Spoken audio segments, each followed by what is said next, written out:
la mwaka uliopita. Walifika katika hatua ya nusu finali kama sijakosea. Maana yake hakuna ambaye hajui ubora ambao wanao Morocco. Kufika katika hatua ya nusu finali na kuweka rekodi ya kuwa timu ya kwanza kama sijakosea Afrika kufika katika hatua hiyo kubwa ni kitu ambacho si cha kubeza. Wanaenda kucheza na timu ya taifa ya Tanzania ambayo ukiitazama ndio kwanza kama tunasema sasa, kama tunasema ile ndio umeamka, ndio kwanza unataka unawe uso ili angalau uanze nawe safari yako.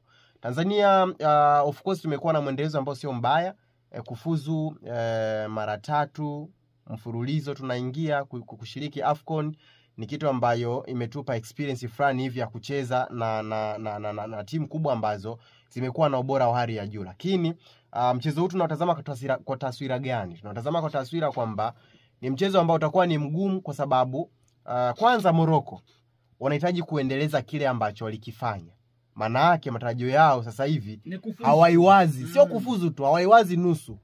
Wao wanaamini kufuzu lazima wafuzu na lazima wafanye zaidi ya vile ambavyo walifanya katika mwaka uliopita.